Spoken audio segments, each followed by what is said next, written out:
Mm.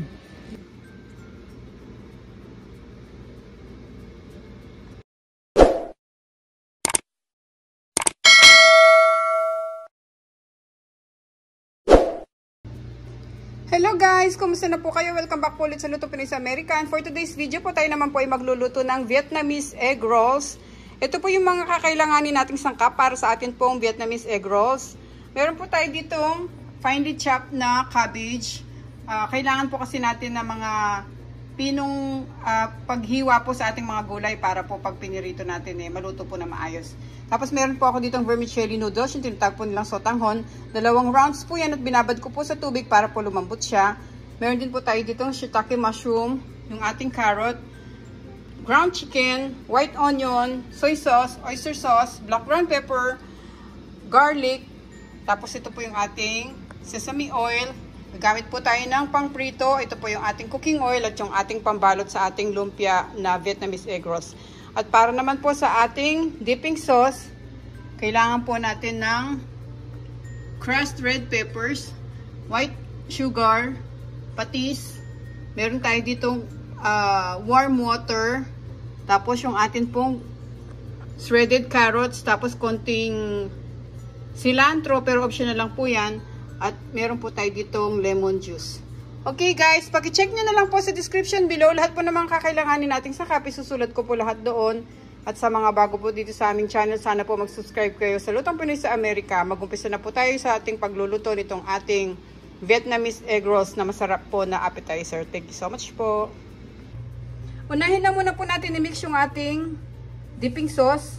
So dito sa ating warm water, lagay natin yung ating lemon juice. Patis, white sugar, haluin natin para matunaw yung white sugar na nilagay natin.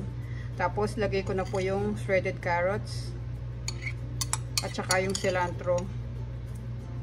Kagaya po ng sabi ko guys, kung ayaw nyo maglagay ng cilantro, okay lang,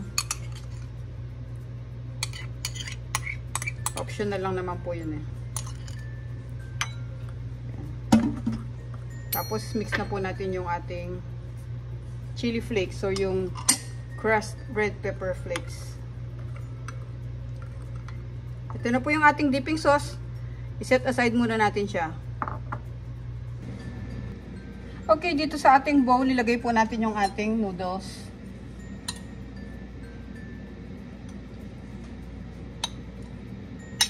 I-cut muna natin siya ng maliliit.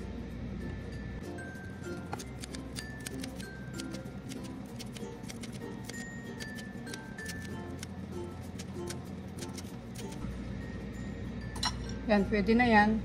Tapos lagyan natin siya ng sesame oil. Mga 1 tablespoon.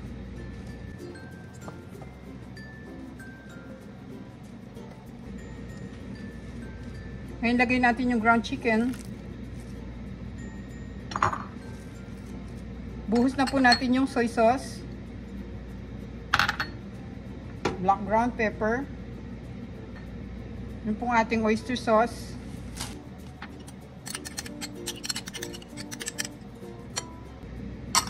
samasamahin na natin lahat. Lagay natin yung white onion, garlic, shiitake mushroom, carrots,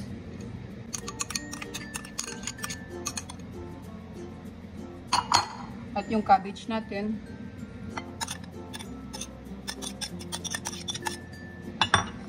Tapos haluin natin to para mag-combine sila lahat.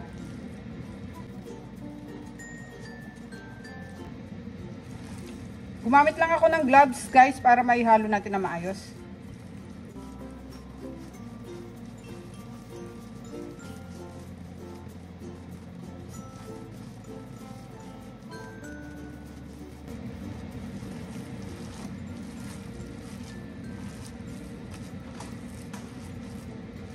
Ngayon guys, ito na po yung ating mixture.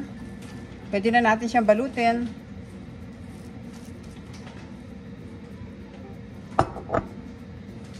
Okay guys, so meron tayo ditong egg whites. Ito yung pandidikit natin sa ating Vietnamese egg rolls. At nag-cut lang din ako ng mga squares dito para pandoble natin. So pwede na tayong magbalot. Kuha tayo ng isang wrapper. Tapos lagay natin yung ating kinat na square. Kuha tayo nitong mixture natin. Okay, mag-alala guys, malinis na yung kamay ko. So, kamayin ko na lang, din ako mag-gloves. Yan, konti lang ilalagay natin para hindi siya masyadong puno. Para pag pinirito natin, maluto agad siya sa loob. Okay.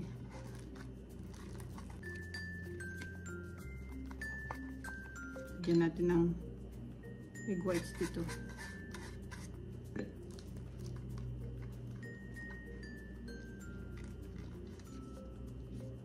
Ito. Ganyan lang kalaki yung mga Vietnamese egg rolls nila. Tapos ilagay natin dito sa tray.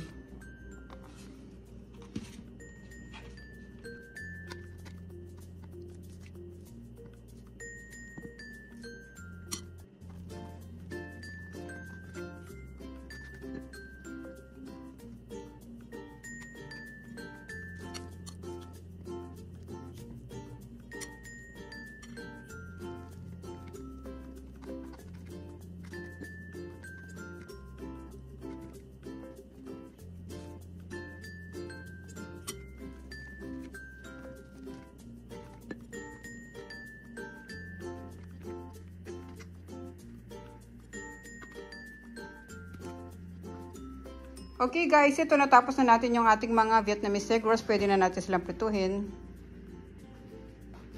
Nagpapainit na ako dito ng frying pan. Pwede na natin ilagay yung ating mantika.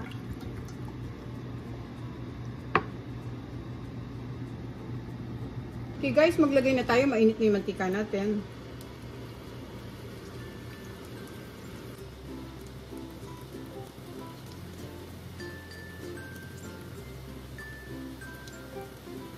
Lagay lang natin sa medium heat yung ating apoy para maluto sila hanggang sa loob. Hintayin lang natin silang mag golden brown. Baliktarin na natin, pwede na yung kabila niya.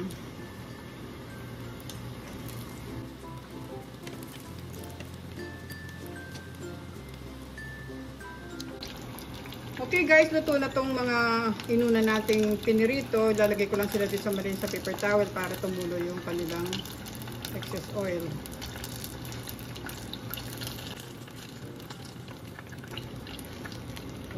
Tapos tuloy-tuloy lang tayo guys hanggang matapos natin yung ating mga Vietnamese egg roll. Lagay tayo ulit sa ating mantika.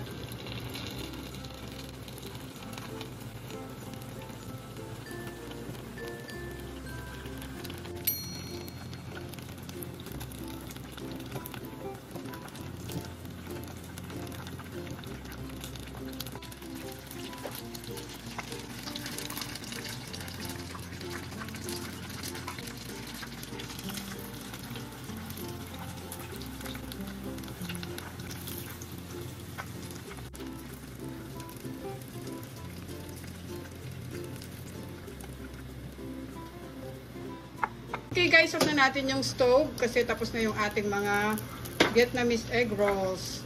Lagay na natin sila sa ating serving plate.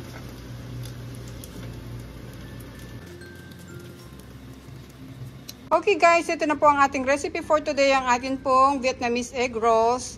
Maraming salamat po ulit sa panonood. Sana po nagustuhan nyo yung ating recipe for today. At huwag nyo pong kalimutang i-check yung aming mga videos. Marami po kaming masasarap na recipe doon.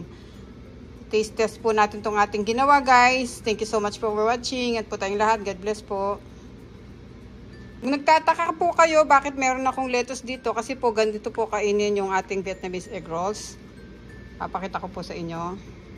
Kuha po tayo ng isang lettuce. Malit lang.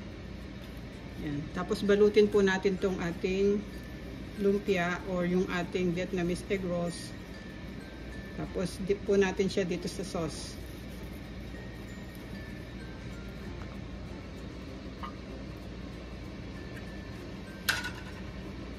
Ayan guys. Yum.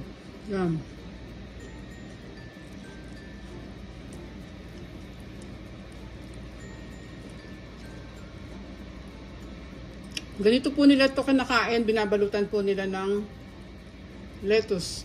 Yan, masarap po siya. Okay guys, thank you po. Salamat po ulit sa panonood.